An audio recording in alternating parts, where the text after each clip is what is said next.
Bismillahir Rahmanir Rahim. Alhamdulillahi Rabbil Alamin. Wassalatu wassalamu ala ashrafil mursalin.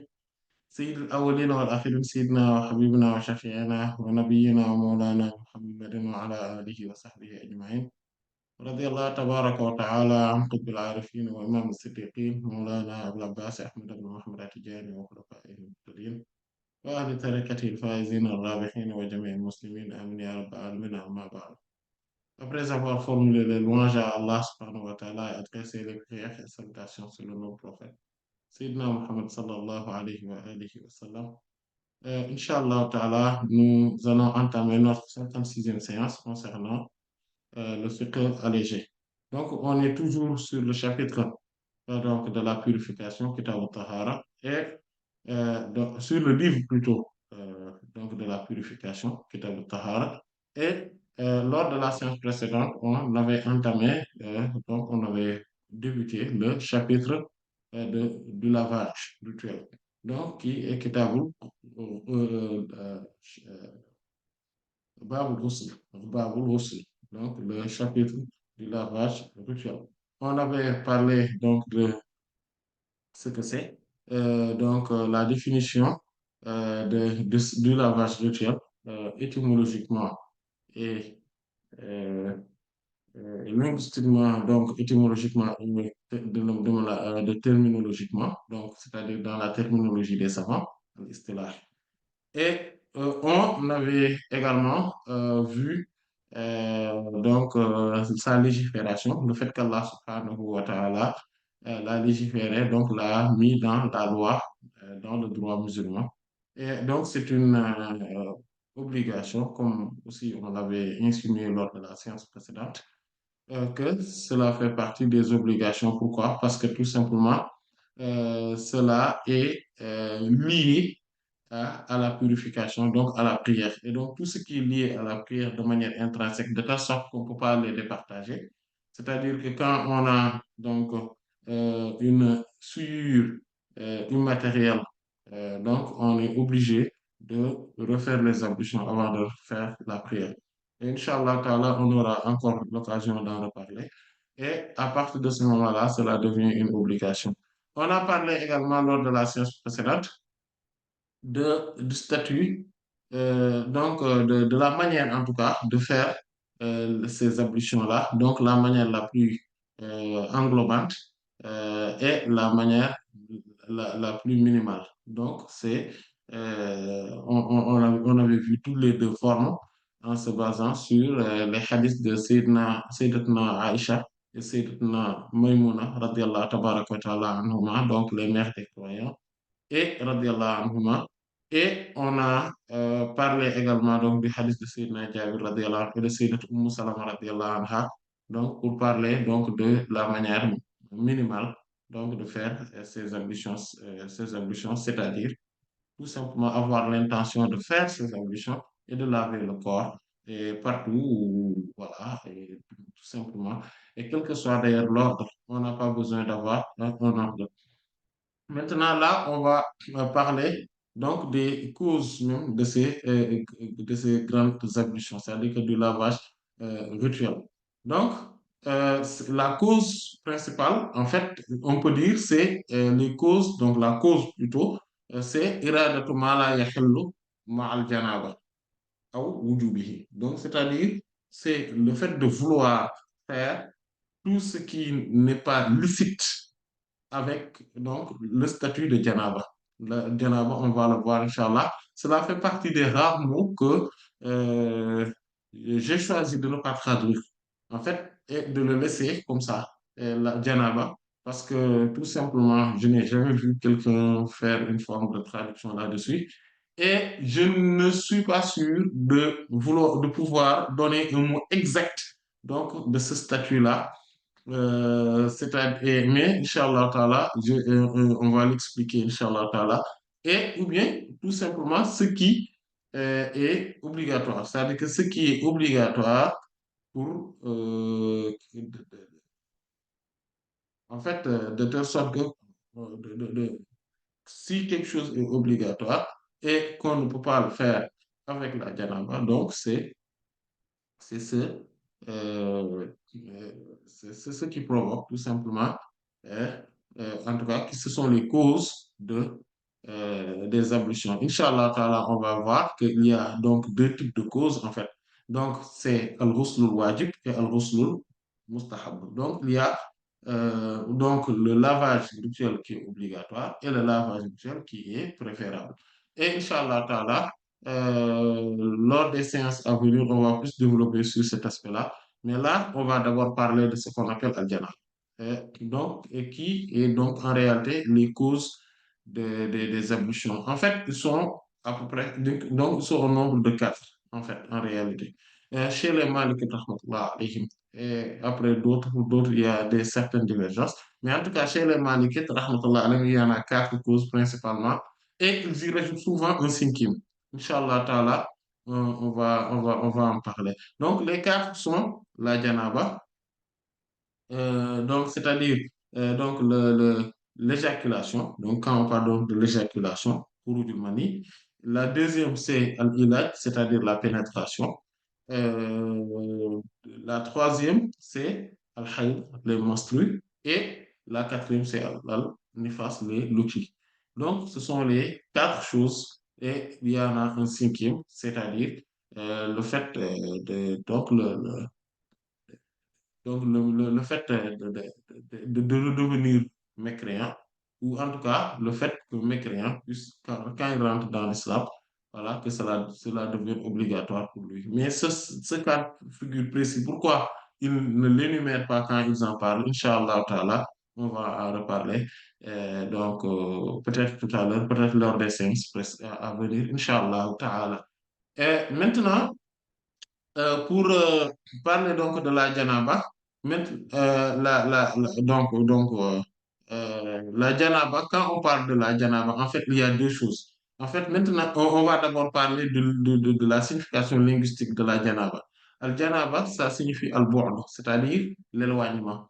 Voilà. Pourquoi? Parce que al-janb, c'est le côté, le côté, le volet, voilà, la facette. Voilà. Donc, ou un angle, c'est-à-dire que quand on dit sous cet angle-là, je dis c'est telle chose, je parle de telle chose. Donc, c'est cela. Donc, pourquoi? Parce que c'est un côté qui est un peu, donc qui s'est spécifié, c'est donc une facette qui s'est spécifiée et donc qui s'éloigne. Et pourquoi? Donc, donc c'est ça, c'est pour dire que le mot, le terme janaba signifie tout simplement l'éloignement. En fait, quand un côté s'est distingué par rapport à un autre côté, et que donc on voit qu'il y a donc deux côtés. Par exemple, quand je dis qu'il y a ma droite et ma gauche, vous voyez, plus je me penche vers la droite, donc je suis de ce côté-là et je m'éloigne donc de l'autre côté qui est al-jamb, de l'autre côté qui est la gauche. Donc c'est sous cet angle-là donc il faudrait le comprendre linguistiquement parlant. Et maintenant, quelle est la signification de Al-Janaba euh, terminologiquement, c'est-à-dire que تعريف الجنابة اصطلاحا, c'est-à-dire la définition de la janaba maintenant dans le jargon technique des savants, la terminologie, eux ils disent que c'est inzal mani ou iltiqa al khatim ou ilaj, ou par d'autres disent iltiqa al khatim khitanayn, iltiqa al khitanayn. En fait, ils disent que c'est une zalmanie, c'est l'éjaculation, c'est-à-dire le fait donc de découler donc du sperme et ou bien il dit la rencontre de deux circoncis, c'est-à-dire iltiqa al-khitanayni. Et qu'est-ce que c'est iltiqa al-khitanayni? C'est tout simplement la pénétration. Et donc c'est cela. Pourquoi maintenant on l'appelle par ce nom-là? Parce que tout simplement, cela fait qu'on s'éloigne d'un état de sacralité qui nous permet de faire la prière instruite par ou prescrite par le droit musulman, par la charia, la législation. Donc, on voit très bien que pourquoi donc on l'appelle janaba, ce terme-là, parce que tout simplement, quand on est on est en état de janaba, donc cet état-là, c'est une forme d'impurité, c'est ça. Donc la janaba, c'est une impureté immatérielle c'est la grande impureté immatérielle. C'est-à-dire que hadathun akbar. Parce que vous vous rappelez qu'on avait dit qu'il y a deux formes de purification matérielle, donc tahara, taharatul hadas, et donc nos purifications immatérielles plutôt. Et ces deux purifications immatérielles, donc, ont deux causes donc principales, c'est-à-dire al-hadas al-asghar, c'est-à-dire l'impureté ou la souillure immatérielle mineure qui donc provoque les ablutions, qui est la purification immatérielle mineure. Et il y a donc la purification immatérielle majeure, Taharatul Akbar, Kubra, Taharatul Kubra, qui a pour cause l'impureté ou la souillure immatérielle majeure. Donc, qui est Hulasun Akbar. C'est quoi? C'est donc la Janaba et donc les deux autres qu'on avait dit. Donc, et dans la Janaba, il y a deux entités. Donc, il y a l'éjaculation et il y a la pénétration, al-ilaj. Donc, ce sont ces deux-là. Donc, c'est-à-dire, donc, c'est inzalul mani ou ilaj. C'est ce qu'on appelle la janaba. Donc, quand ces deux choses se produisent, on est en état de janaba. Maintenant, on va parler donc de chacune de ces deux entités. On va d'abord parler de inzalul mani. Donc, le fait qu'il y ait euh, l'éjaculation. Donc, c'est la sortie donc, du sperme. Il y en a deux cas de figure. Soit on est en état d'éveil, soit on est en état de sommeil. Donc, il y a inzalul mani yaqazatan wa inzalul mani euh, manaman ou nauman. Donc, quand on est en état d'éveil, donc, et que on rencontre cet état-là, c'est-à-dire qu'il y a l'éjaculation, donc,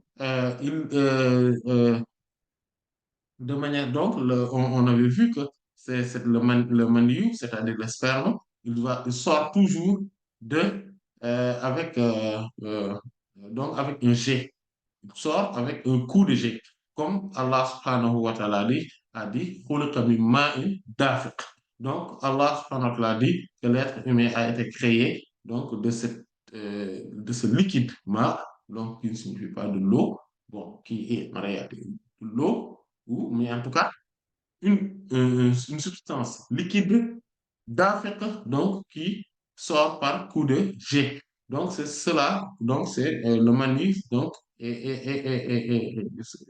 voilà. Et donc, il sort donc, avec un coup de jet, mais qui est causé donc par un grand plaisir, voilà, qui a été, donc, qui a été ressenti et donc sous forme d'épanouissement. Et donc, c'est cela qui provoque donc la sortie ou l'éjaculation, donc l'éjaculation, c'est-à-dire la sortie donc du sperme. Et euh, donc, ce qui fait que dans cet état-là, on doit se faire on est en état de janaba. Et donc, c'est pour cela que, et donc, à partir de ce moment-là, on doit se laver. On doit faire un lavage rituel. Et parce que Allah subhanahu wa ta'ala dit, wa in kuntum junuban fattahharu. Et si vous êtes en état donc de janaba, hein, fattahharu, lavez-vous. Voilà. Lavez-vous. Et donc entièrement le corps. Donc, lavez-vous entièrement le corps. Et la deuxième, il y a aussi le fait que Allah, le prophète sallallahu alayhi wa sallam a dit dans un hadith raconté par Sayyidina Ali ibn Abi Talib radiyallahu ta'ala anhu et qui a été rapporté par l'imam Abu Dawud, l'imam Nasa'i, et l'imam Ahmad alayhim, et qui a été authentifié par l'imam Ahmad Shakir, rahimahullah. D'ailleurs, l'imam An-Nawawi, rahimahullah, dans son Majma', là où il a fait le charh de Al-Muhazzab de l'imam Abu Ishaq al-Shirazi, rahimahullah, alayhi al-Jami'. Donc, il a authentifié donc, ce hadith, il a considéré que ce hadith est un hadith authentique, comme l'imam Ahmed Shakir aussi l'a fait, rahimahullah. Sayyidina Ali radiallahu ta'ala anhu dit que le prophète sallallahu alayhi wa sallam a dit, إِذَا فَضَحْتَ الْمَاءَ فَاغْتَسِلْ. Donc, quand tu éjectes le liquide, donc, lave-toi. Donc, c'est ce que le prophète sallallahu alayhi wa sallam donc, a dit. Donc, ce qui fait que dans cet état-là, on est obligé de faire le lavage rituel. Il y a aussi un autre état, c'est inzalu baqiyatil mani, ou khuruj baqiyatil mani ba'da al-ghusl. Donc, il y a la sortie maintenant du restant du sperme après le lavage rituel. C'est-à-dire, en d'autres termes, quand un individu, donc un homme ou une femme, donc a vu qu'il y a son sperme. Vous voyez, on en avait parlé lorsqu'on parlait des souillures, donc dans ce chapitre où on parlait donc des souillures, Babun Najasat, vous vous rappelez, on avait parlé donc ou des impuretés, hein. On avait parlé donc du statut du manu et on avait donné la description donc du sperme. Et comme on avait donné la description du sperme, on avait dit que si c'est pour un homme, c'est donc elle est blanche, donc le sperme est blanche et de couleur blanche plutôt et et visqueux, voilà, et visqueux. Donc or, pour la femme, elle est il est moins visqueux et il est jaunâtre. Voilà. Et donc, c'est pour ça que c'est rare aussi qu'une femme puisse sortir, donc en tout cas puisse éjaculer. Mais cela peut arriver qu'une femme éjacule donc, et donc ressente le fait que le sperme sort. Quelle que soit par ailleurs la cause de la sortie donc de ce sperme, donc de cette éjaculation, que ça soit par des rapports intimes ou par le regard ou par un plaisir en tout cas qui est en tout cas habituel et en tout cas qui est normal, ordinaire, qui ne relève pas d'une maladie ou d'autre chose. Et en tout cas, dans tous ces cas de figure, Inch'Allah, ta'ala, on va y revenir pour pouvoir donner et pour pouvoir en parler.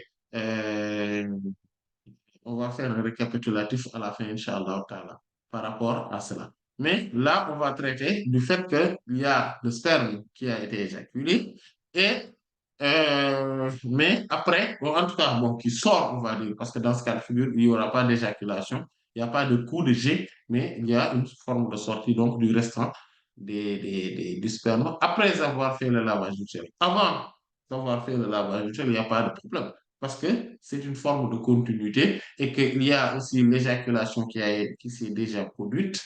Et donc, après, euh, euh, il y a donc le restant du sperme qui sort. On n'a pas encore fait le lavage rituel. Le lavage rituel a été causé et dû par la première éjaculation, en tout cas la première sortie qui s'est faite de manière, donc avec un coup de jet.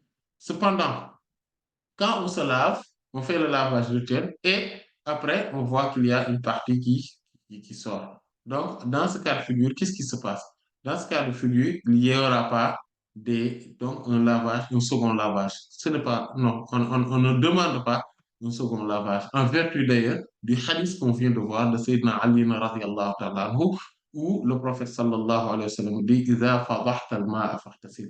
Quand tu fais un coup de jet, hein, tu éjacules, donc c'est vrai qu'il y a le coup de jet donc du liquide, et donc qui est le sperme, lave-toi, fais le lavage rituel. Donc, ce qui voudrait dire que si cela ne sort pas sous cette forme-là, le lavage rituel n'est pas obligatoire. Et c'est-à-dire que après, parce que tout simplement, le lavage rituel a été causé par l'éjaculation. Et donc, ce qui reste, et donc, sort, il va sortir. Et bon, vous allez, en fait, parce qu'à travers cette sortie-là, il n'y a pas de plaisir comme lors de l'éjaculation. Parce que lors de l'éjaculation, il y a un plaisir qui est ressenti et un plaisir qui pourrait être qualifié d'intense. Voilà. Or, lorsque le restant du sperme donc sort, donc est sécrété, donc il n'y a pas ce plaisir-là. Et donc, à partir de ce moment-là, il n'y a aucune obligation donc de lavage rituel. Tout simplement, ce qui sera demandé à partir de ce moment-là, c'est le fait euh, le fait donc le fait de refaire les ablutions. Il n'y a que les ablutions qu'il faudrait faire. Bien évidemment, il faudrait laver les parties intimes. Et donc, il y a un troisième cas de figure. Donc, ou bien le deuxième cas de figure, c'est donc inzal mani normal. Donc, c'est-à-dire que le fait de faire donc l'éjaculation en état donc euh, في حالة النوم voilà إنزال المني في حالة النوم donc c'est le fait donc de faire donc, la réalisation de l'éjaculation donc en état de, de sommeil. Voilà, quand on est en train de dormir.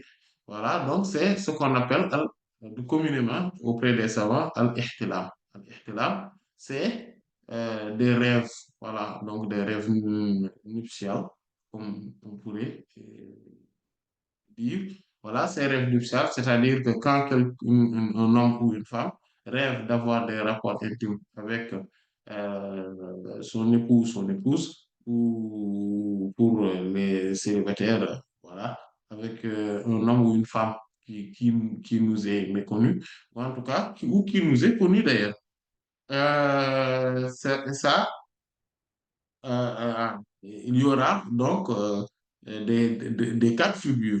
Donc, si donc il y a quand on a ce rêve nuptial et qu'il y a de l'éjaculation, là, tous les savants sont unanimes sur le fait qu'il faudrait faire, il faudrait faire le lavage rituel en vertu du hadith de Sayyidat Salama, Mouminina, radiallahu ta'ala anha, qui est venu voir le prophète sallallahu alayhi wa sallam, non, qui a dit, qui a raconté qu'il y a Sayyidat Sulaym, radiallahu anha, donc c'est la maman de Sayyidina Anas ibn Malik, radiallahu anhu, et l'épouse de Sayyidina Abu Talha.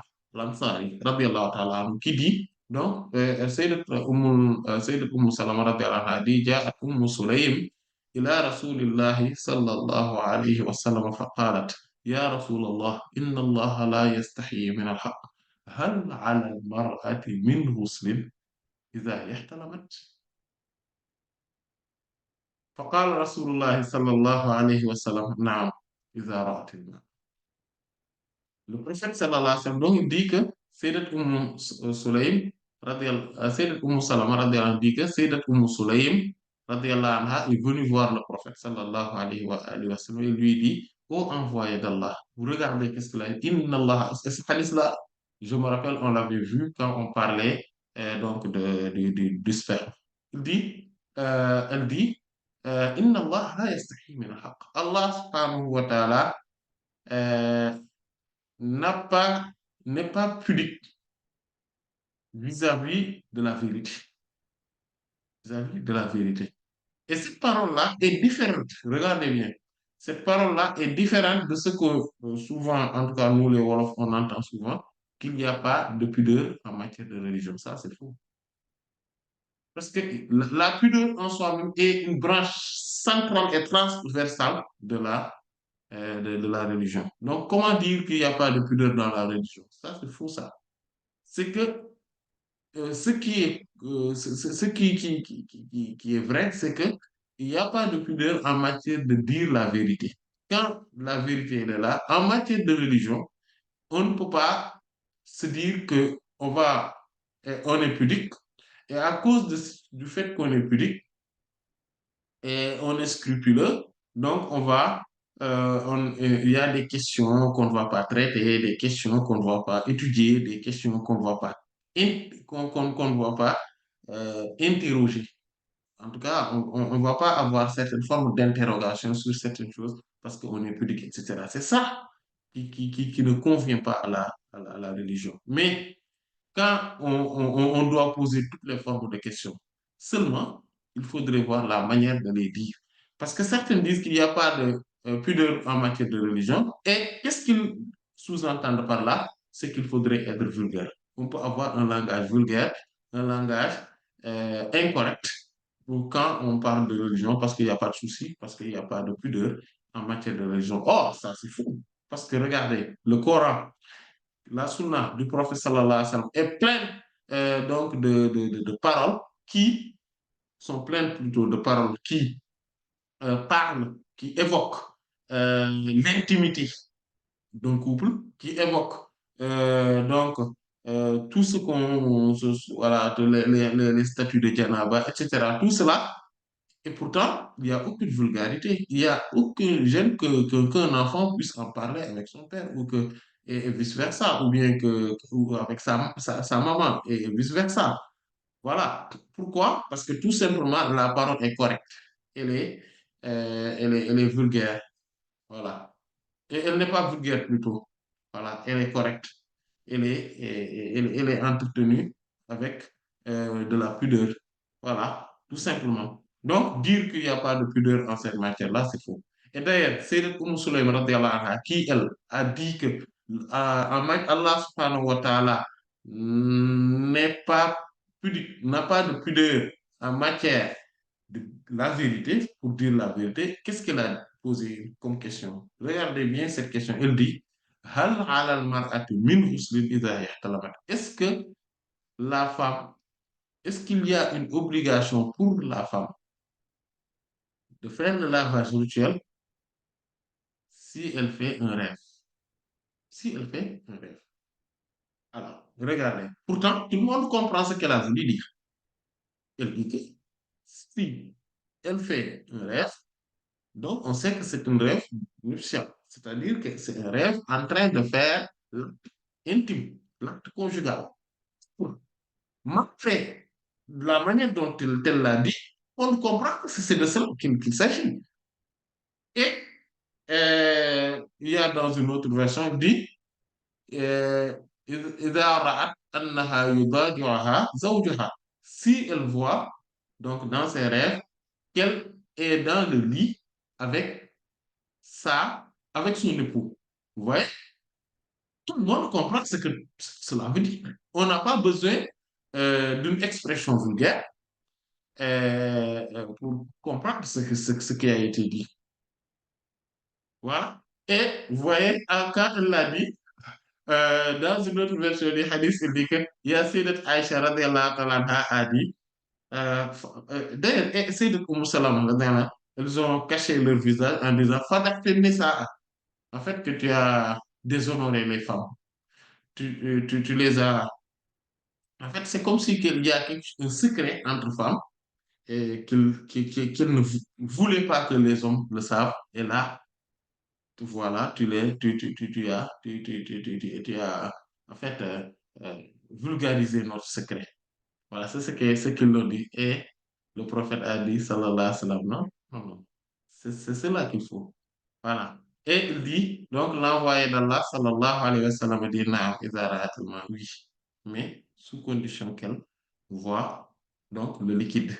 Donc, c'est-à-dire qu'elle voit qu'il y a du sperme après cela, après ce rêve nuptial. Et donc, c'est valable pour l'homme et pour la femme. D'ailleurs, il y a un autre hadith qui est dans les Sunan où le prophète sallallahu alayhi wa sallam dit innamal ma'u minal ma', que le liquide qui est l'eau est provoqué, c'est-à-dire que l'obligation de l'usage de l'eau est provoquée par l'éjaculation donc de notre liquide qui est le sperme. Donc, c'est pour dire innamal ma', c'est-à-dire rien d'autre, l'eau, ou donc l'eau qui est le liquide avec lequel on se lave, minal ma'i, donc est causé par l'eau, c'est-à-dire le sperme. Et ça, c'est quand on est en matière de, quand on est en rêve. Et voilà, quand on est, on a fait un rêve. Maintenant, quand on n'a pas fait, quand on a fait un rêve, mais on n'a rien vu, en fait, qu'il n'y a pas de sperme. Et là aussi, donc, ce hadith nous montre qu'il n'y a rien qui qui nous incombe à partir de ce moment-là. Maintenant, il y a aussi d'autres cas de figure, c'est-à-dire que celui qui voit donc du sperme et il ne se rappelle pas de rêve. Ça aussi, c'est possible. Quelqu'un se réveille un bon jour et il voit sur donc ses habits avec lesquels il avait dormi, s'était endormi, et il a vu du sperme. Qu'est-ce qu'il fait? Voilà. Il se rend compte. Qu'est-ce qu'il fait? En fait, ce qu'il va faire, c'est qu'il va se laver, mais il va refaire toutes les prières qu'il avait fait après son dernier sommeil. Parce qu'il y a ce qu'on appelle la qaïda qui dit al-yaqinu la yuzalu bi-shakk. C'est-à-dire la certitude ne se dissipe pas à cause d'un doute. On doute du moment. Parce qu'il se pourrait que ça fait longtemps. Mais comme on est toujours dans le doute, on était dans des certitudes et dans des doutes, on est dans une forme de certitude qu'on a cette grande purification, parce que il n'y a rien qui nous imposait le fait de faire la lavage. Ok. Au fur et à mesure, plus de temps passe, euh, plus on en était plus sûr. On était de plus en plus sûr. Mais à un moment donné, on a un doute. Mais ce doute-là nous arrive pour un moment où on se dit que, c'est-à-dire qu'il y a une forte probabilité que cela est arrivé que la dernière fois que je m'étais endormi. Si je me suis endormi il y a, par exemple, 5 heures de temps, et c'est-à-dire que j'ai fait une sieste, alors que je m'étais réveillé au Fajr, aussi. Donc, je ne peux pas considérer le moment du Fajr ou avant le Fajr. Je ne peux pas. Pourquoi? Parce que tout simplement, il n'y avait rien, il n'y avait aucun indice, aucun signe qui me montrait que, que je n'avais pas, que je devais faire le lavage rituel. Rien ne me l'avait montré. Je n'avais rien remarqué. Mais je viens de le remarquer à ce moment-là, donc, je vais me dire que c'est par rapport à la dernière fois que je m'étais endormi, c'est-à-dire il y a 5 heures de temps, par exemple, avec le sieste. C'est cela, c'est comme ça qu'il faudrait raisonner. Maintenant, si quelqu'un donc passe, imaginons, toute la journée, il ne s'est pas endormi, et que après avoir fait la prière de Isha, il s'est rendu compte de cette souillure, en tout cas plutôt donc du sperme. Il s'est dit que ça c'est du sperme. Qu'est-ce qu'il va faire? Il va tout simplement euh, il va tout simplement se dire que donc ce qui se passe, c'est que euh, voilà, ce que je vois là, c'est depuis donc la nuit dernière. Et donc, je me suis réveillé au Fajr. Donc, qu'est-ce que je vais faire? Il va aller se laver, donc faire le lavage rituel.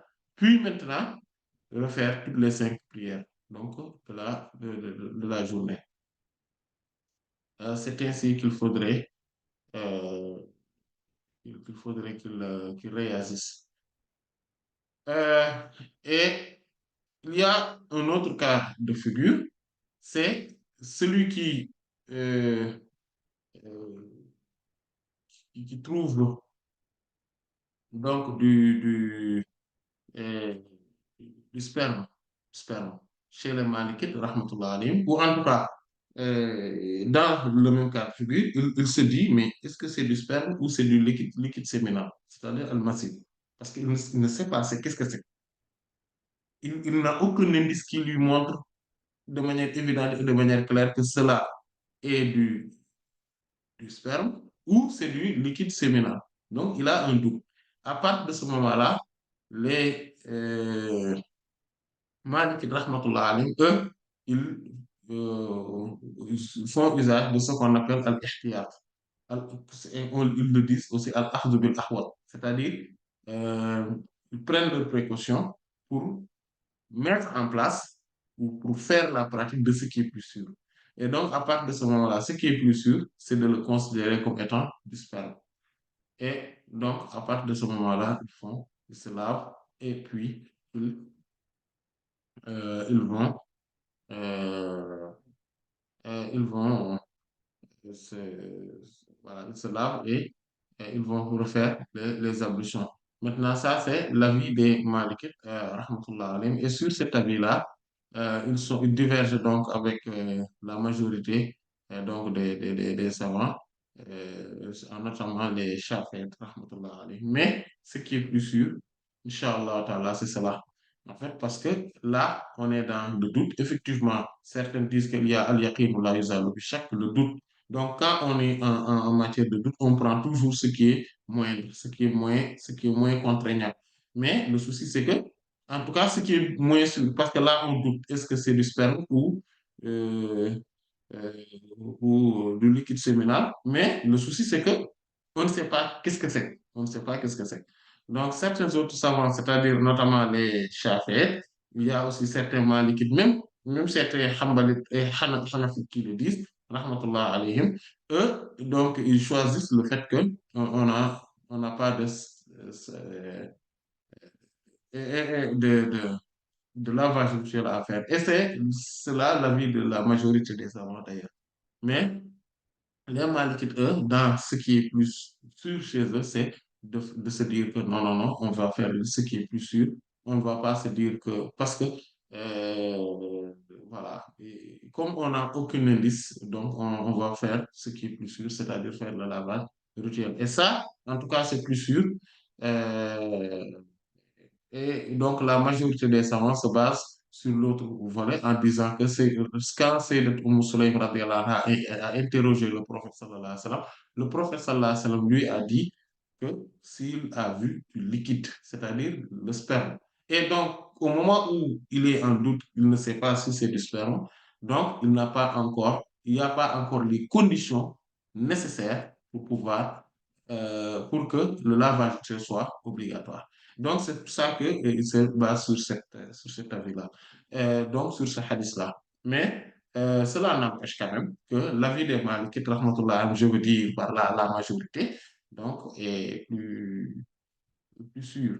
Et donc, sur ce, on peut faire donc un récapitulatif par rapport à donc ce cas de figure, c'est-à-dire le cas de figure donc de l'éjaculation, quand on a, ou en tout cas de la sécrétion donc du sperme. Il y a deux cas de figure. Le premier cas de figure, donc disons, c'est quand on est euh, on a il y a l'éjaculation, d'accord? Mais sous une forme ordinaire. C'est-à-dire, quand on dit une forme ordinaire, c'est une forme habituelle. C'est-à-dire que avec ce grand plaisir qui est connu, voilà, et à partir de ce moment-là, il y a des conditions, en fait, pour que... Donc, le lavage rituel est obligatoire. Donc, le lavage rituel est obligatoire. Si c'est en état d'éveil, voilà, voilà. Yaqazatan. Fi halatil yaqaza. Donc, c'est l'état donc d'éveil. Le obligatoire, donc, à partir de ce moment-là, quelle que soit d'ailleurs la cause, comme on avait dit, que ce soit la cause soit l'accouplement, ou bien le regard, ou bien les pensées, les réflexions, etc. Bon, c'est rare que quand même que le regard, que les réflexions provoquent du sperme, ou voilà. Mais en tout cas, euh, en tout cas, si c'est dans ce cas de figure-là, il y a, on doit faire le lavage rituel. Et d'ailleurs, même si, par exemple, il y a le plaisir qui est là, voilà, parce que, par exemple, quelqu'un s'est frotté, ou en tout cas a un contact euh, avec son épouse, ou bien en tout cas, voilà, le couple a eu un contact corporel sans pour autant avoir donc l'acte conjugal, mais il y a un contact corporel intense. donc provoquant donc l'éjaculation, ou bien que après ce contact-là, que chacun parte de son côté, et même après que la disparition même du plaisir, que, il y a l'éjaculation. Même dans ce cas de figure-là, il faudrait faire le lavage rituel est obligatoire, même dans ce cas de figure. Notre cas de figure qu'on avait vu tout à l'heure, c'est la sortie ou l'éjaculation, d'accord, après, ou bien la sortie de la sécrétion du sperme après s'être lavé. À partir de ce moment-là, il n'y a que les ablutions qui sont, voilà, qui sont obligatoires. Donc, le lavage sexuel n'est plus obligatoire dans ce cas de figure. Et ça, par contre, il y a des conditions, bien évidemment. La condition, c'est que si l'éjaculation, ou en tout cas la sortie, la sécrétion du sperme s'est produit après euh, l'apaisement, si on peut s'exprimer ainsi, l'apaisement du plaisir après le lavage du tueur. Et il y a une autre cas de figure, c'est quand il y a la sécrétion, voilà, d'une partie du sperme sans accouplement et que, donc, euh,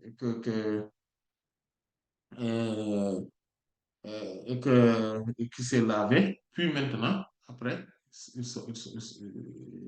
après l'autre partie sort. Voilà. Donc, l'autre partie sort. Donc, dans ces deux cas de figure, c'est-à-dire que quel que soit le cas de figure, hein, dans, donc, quels que soient les deux cas de figure, là, le lavage sexuel n'est pas obligatoire. C'est-à-dire parce qu'on s'est déjà lavé. Et il y a un troisième cas de figure aussi, donc en l'état d'éveil, toujours. On parle toujours de l'état d'éveil. C'est lorsque le sperme sort, voilà, mais sans plaisir. Sans plaisir. Comme par exemple, il sort, en tout cas, il y a une sécrétion du sperme à cause d'une maladie, ou bien à cause, ou bien en tout cas sans plaisir. Voilà. Ou bien à cause, par exemple, d'un frottement, c'est-à-dire qu'il y a un frottement avec un mur ou un choc, voilà. Ou bien il y a, par exemple, un cheval ou un âne, voilà, qui donne un coup de sabot, etc. Voilà. Ou bien qu'il y ait voilà, un contact avec de l'eau chaude, etc. Voilà, dans tous ces cas de figure-là, qu'est-ce qui se passe? Et qu'on éjacule, parce qu'il peut y avoir ces cas de figure-là. Voilà. Et qu'il y a de l'éjaculation. Là, il n'y a que les ablutions qui nous incombent, mais pas le lavage rituel. Donc, ce cas-là aussi, il faudrait bien le tenir en compte. Et maintenant, donc ça, c'est le premier grand cas de figure, c'est quand on s'endort. On est en état d'éveil plutôt. حالة اليقظة. Et maintenant, في حالة النوم. Et donc, quand on est dans l'état quand on sort, c'est-à-dire que même s'il n'y a pas de coup de jet, il n'y a pas d'éjaculation, on n'a rien ressenti, on ne se rappelle même pas de rêve. On ne se rappelle même pas de rêve. Quelle que soit la situation, qu'est-ce qu'on fait? On fait le lavage rituel. Au moment où il y a la sécrétion du sperme, on fait le lavage rituel. Voilà. Comme le professeur Lassem a dit à Sayyidat Muslim radiallahu anha, إذا رأت الماء et إنما الماء من الماء, que si on voit le liquide. Donc, parce que le liquide est causé par le liquide. Voilà. L'eau est causée par l'eau. Donc, voilà. Rien d'autre. C'est-à-dire que le lavage rituel avec de l'eau, l'usage de l'eau est causé par la sécrétion du liquide, de l'autre eau, c'est le sperme. Donc, ça, il faudrait le comprendre ainsi. Et ça, c'est une donc, des causes de la janaba. Et l'autre cause de la janaba, c'est la pénétration. Et Inch'Allah Ta'ala, on va parler de cette forme de pénétration lors des séances à venir. Inch'Allah Ta'ala, on va se développer sur cette question-là. Et on va s'en tenir là, Inch'Allah Ta'ala. Allah en sait davantage. Wallahu ta'ala a'lam. Wa sallallahu ala sayyidina Muhammadin wa ala alihi wa sahbihi ajma'in.